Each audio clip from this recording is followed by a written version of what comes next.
Most homeowners never choose between wired and wireless alarm sensors. The decision gets made for them. Buy a DIY kit online and you get wireless because that's all those kits are. Move into a house with an old system in the walls and you inherit wired because that's what the previous owner paid for years ago. The sales channel often picks the architecture and the homeowner finds out later. After 20 years installing these systems, I can tell you this default decision is worth taking back. The two architectures age differently, cost differently over time, and fit different houses. By the end of this video, you'll know which one your home actually calls for and why the answer is often both. Start with what the words mean, because there's a confusion here that costs people money. A wired sensor connects to the alarm panel with a physical low-voltage cable. The panel powers it and watches the circuit continuously. No battery in the sensor because the wire carries everything. A wireless sensor has a small radio transmitter inside, powered by its own battery. It talks to the panel over dedicated radio frequencies, typically used by alarm equipment. Here's the part most people get wrong. Wireless sensors are not Wi-Fi devices. They don't touch your home network, and your router has nothing to do with them.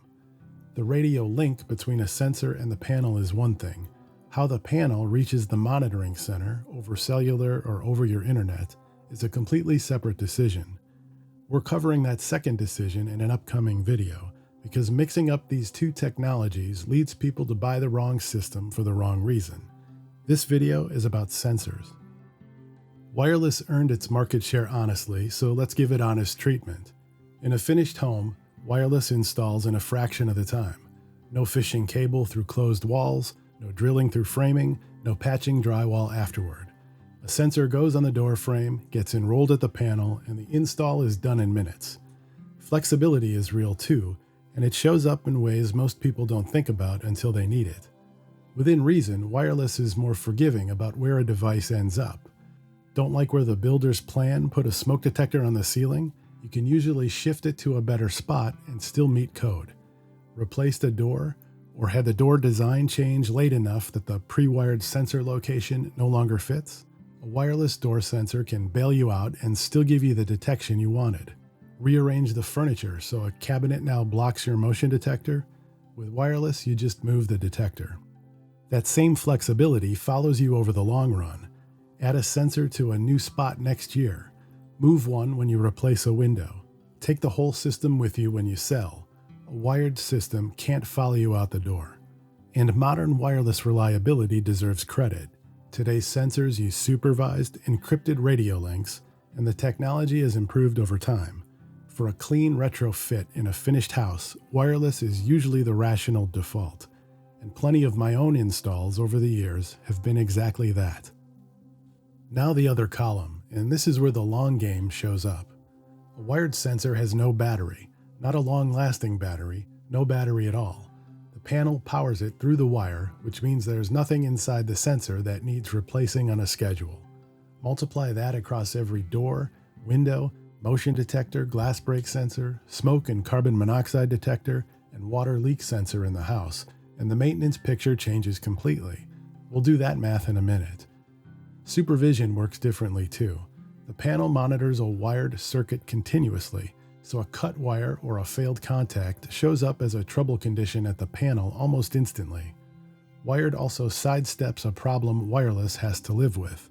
A wireless signal can be weakened by interference from other things in and around the home, and that same interference affects how far the signal can reliably travel between a sensor and the panel.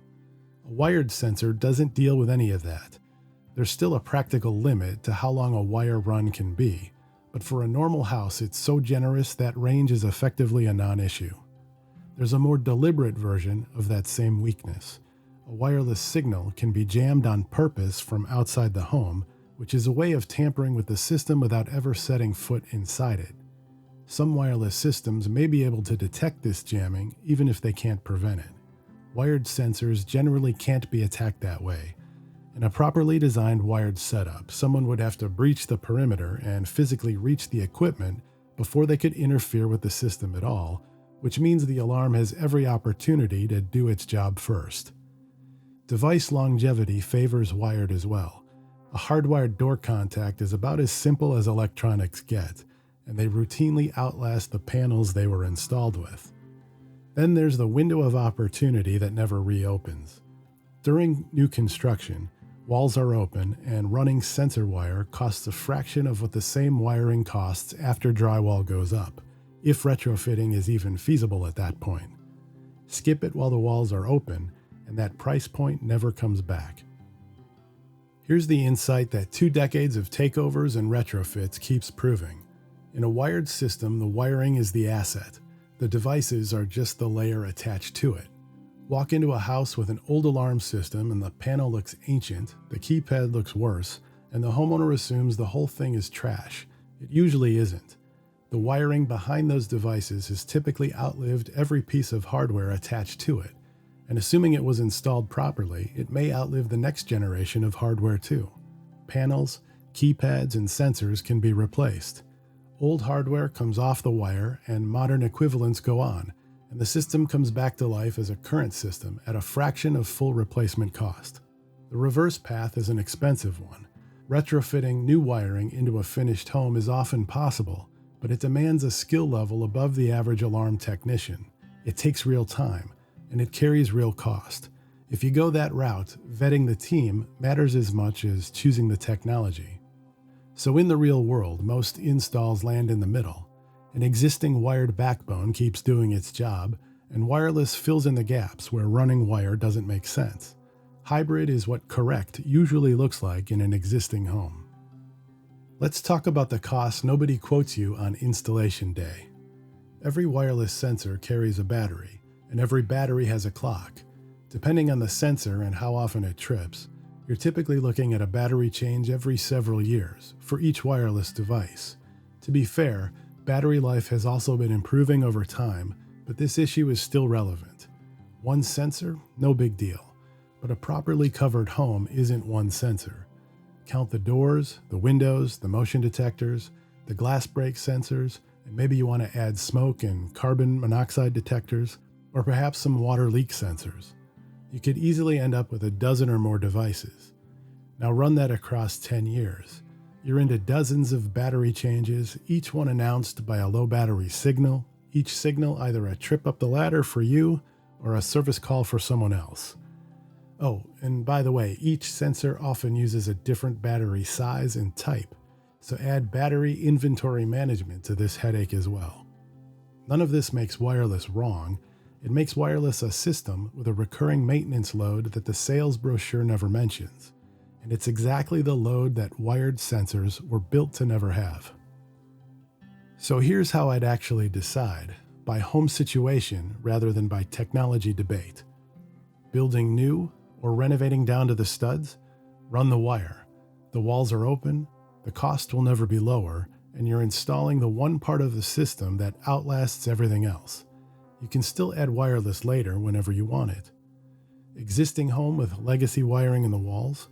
Don't rip it out, and don't let anyone talk you into ignoring it. Have it evaluated, put modern devices on it, and fill coverage gaps with wireless. That hybrid is usually the strongest system per dollar you can build. Existing home with no wiring and no appetite for construction? Go wireless with a clear head. Take the retrofit speed and flexibility, and budget honestly for the battery maintenance and increased trouble signal load that comes with it. The simple rule: the wiring is the asset, the devices are the layer. Protect the asset when you have it, build it when the walls are open, and choose wireless because it fits your situation, never because a kit chose it for you. Thanks for watching. I'll catch you in the next one.